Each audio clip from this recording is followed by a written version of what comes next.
గత ప్రభుత్వం తాలూకు సభ జరిగిన విధానం చూస్తే ఈ వ్యక్తిగత దూషణ ఇవన్నీ చాలా ఇబ్బంది పెట్టే ప్రజలు.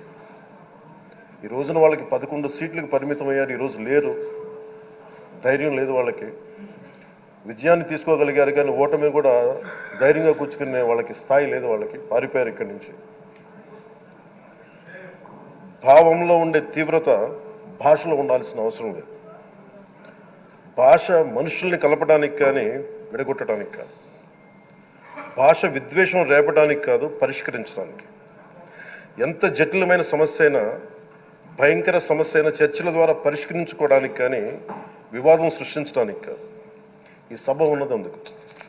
కానీ మనం చూసింది వాళ్ళ దగ్గర నుంచి బూతులతోటి, వ్యక్తిగత దోషులతోటి రాష్ట్ర పురోభివృద్ధిని ఆపేశారు.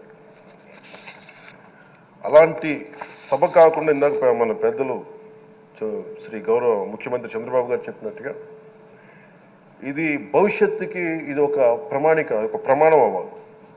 2047 వరకు ఇంత అద్భుతమైన స్థానంలో మనకి ఆంధ్రప్రదేశ్ తెలుగు జాతి ఉన్నత స్థాయికి వెళ్ళాలంటే ఈరోజు మనం వేసే ప్రతి అడుగు అది భవిష్యత్ తరాలకు ఒక నిర్దేశక ఒక టచ్ స్టోన్గా ఉండిపోవాలి, గిట్ రాయిగా ఉండిపోవాలి.